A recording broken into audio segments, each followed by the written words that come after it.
இவ்வளோ பதறீங்களே, உங்க மனைவிய உங்களுக்கு அவ்வளோ பிடிக்குமா? சொல்லுங்க நடேசன், உங்க வைஃப் அவ்வளோ பிடிக்குமா? என்ன டாக்டர் கேள்வி இது? என் ஒய்ஃபை ரொம்ப பிடிக்கும், ரொம்ப பிடிக்கும். உங்க வைஃபுக்கு பிடிக்குமா? ஐ மீன், இந்த இடம், சூழ்நிலை, லைஃப் ஸ்டைல் இதெல்லாம் பிடிச்சிருந்ததான்னு கேட்குறேன். பிடிச்சி தான் இருந்தது டாக்டர். போன வாரம் எங்கள் சித்தப்பா வந்தப்போ கூட ரொம்ப பிடிச்சிருக்குன்னு நான் சொன்னான். ஆனா எங்கிட்ட என்ன சொன்னாங்க தெரியுமா? உங்களுக்கு இந்த இடம் ரொம்ப பிடிச்சிருக்குன்னு. ஸோ உங்களுக்கு பிடிச்சதுனால மட்டுமே அவங்களுக்கும் பிடிச்சிருக்குன்னு சொல்லியிருக்காங்க. பொம்பளைங்க எப்பவுமே அப்படிதான். புருஷனுக்கு பிடிச்சிருக்குங்கிற ஒரே காரணத்துக்காக மனசுல இருக்கிற ஆசையெல்லாம் வாயை திறந்து சொல்லவே மாட்டாங்க. அது புரியாம பொம்பளைங்க மனசு ரொம்ப ஆழம், அது புரிஞ்சுக்கிறது கஷ்டம் எல்லாம் சொல்லிட்டு இருக்கோம். மிஸ்டர் நடேசன், உண்மையிலேயே உங்க மனைவிக்கு இங்க இருக்கிறது பிடிக்கல, இந்த தனிமை பிடிக்கல. என்ன சொல்றீங்க டாக்டர்? பொதுவா நம்ம ஆம்பளைங்க காலைல 8 மணியான வேலைக்கு போயிடுறோம், குழந்தைங்க ஸ்கூலுக்கு போயிடுறாங்க, நாள் பூரா தனியா இருக்கிறாங்க. பாவம் பொம்பளைங்க என்ன பண்ணுவாங்க? எவ்வளவு நேரம் தான் டிவி சீரியல் பார்ப்பாங்க? எப்படி பொழுது போகும்? எப்படி பொழுது போகும்னு உங்க வைஃப் கிட்ட கேட்டப்போ அவங்க என்ன சொன்னாங்க தெரியுமா? இவ்வளோ கேசட் எடுத்து காட்டினாங்க, எல்லாத்துலயும் வேற வேற சத்தங்கள். நீங்க இல்லாம அவங்க தனியா இருந்த போது அவங்கள சுத்தி இருந்த சத்தங்கள். பொதுவா தனிமை டிஸ்டர்ப் பண்ணும்போது இந்த மாதிரி வேலைகள்லாம் செய்ய ஆரம்பிப்பாங்க. ஃபார் எக்ஸாம்பிள், வீட்டில் எதையாவது ஒன்று அவங்களா பண்ணிட்டு தானா நடந்ததா சொல்லுவாங்க. ஒன்றும் இல்லை, மற்றவங்க கவனத்தை தன் பக்கம் திருப்புறதுக்கு அவங்களா பண்ற முயற்சி தான். ஏன்ப்பா வீட்டுக்கு ரிப்பேர் பார்க்க போனால் ஒழுங்காக பார்க்க மாட்டியா? எப்போ பார்த்தாலும் சோக்கு போச்சு, ஸ்டார்டர் போச்சு. நான் ஒழுங்காத்தான் சார் பார்க்குறேன். அதை வேணுக்குன்னே யாராச்சும் நோண்டாத்தே அப்படி ஆகும். என்னது?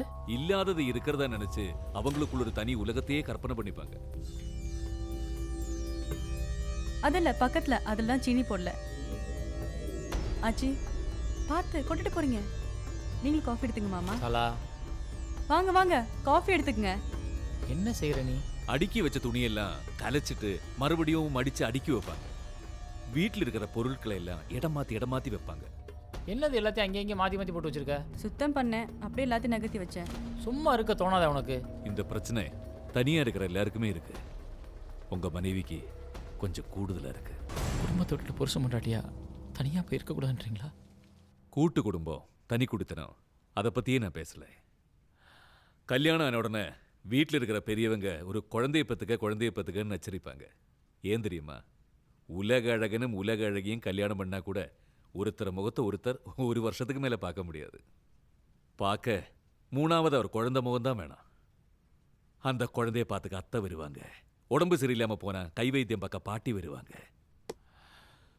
உறவுகள் ரொம்ப அவசியம் மிஸ்டர் நடேசன். வேற வழி இல்லாம பணம் சம்பாதிக்கிறதுக்காக நம்ம குடும்பத்தை விட்டுட்டு இப்படி ஊரா அலையிறோம். எந்த தேவையும் இல்லாம குடும்பங்கிற அமைப்பை ஏன் உடைக்கணும்? உங்களுக்கு என்ன டாக்டர்னு தெரியும், ஆனா தெரியாத ஒரு விஷயம் சொல்லட்டா? நான் ஒரு அனாதை. விவேகானந்த ஆசிரமத்தில் தான் படித்தேன். படிப்பு தான் நம்மளை காப்பாத்துங்கிற நம்பிக்கையோடு படித்தேன். டாக்டர் ஆயிட்டேன். அங்கேயே வளர்ந்துரு பொண்ணை தான் கல்யாணம் பண்ணிக்கிட்டேன். பெரிய டாக்டர்னு பேர் எடுத்தேன். எத்தனையோ ஊர்லேருந்து பெரிய பெரிய ஹாஸ்பிட்டலேருந்து என்னை கூப்பிட்டாங்க.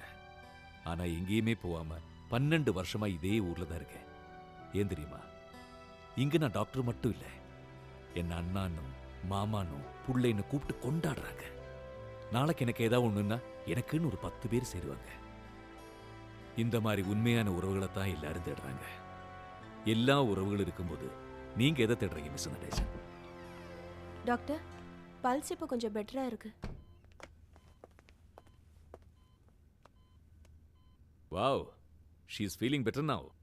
இன்னும் 2-3 மணி நேரத்தில் கண்ணா திறந்துடுவாங்க. நர்ஸ்,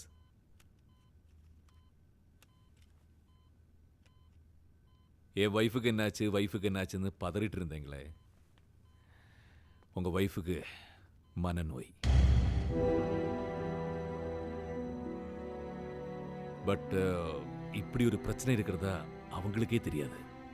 ஆனா இப்படியே இங்கேயே தனியா இருந்தாங்கன்னா மேபி 1 மாசம் இல்லை 1 வருஷம் கண்டிப்பா அவங்களுக்கு பைத்தியம் பிடிச்சிடும்.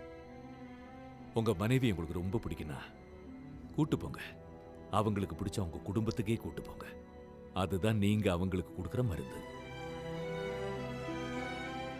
அப்புறம் ஹாஸ்பிட்டலுக்கு வந்து இவ்வளோ டெஸ்ட் பண்ணதுல சந்தோஷமான ஒரு விஷயம் தெரிஞ்சிருக்கு. கர்ப்பமா இருக்காங்க. 3 மாசம். Congrats and wish you all the best. Take care. To watch more, log on to www.erosentertainment.com.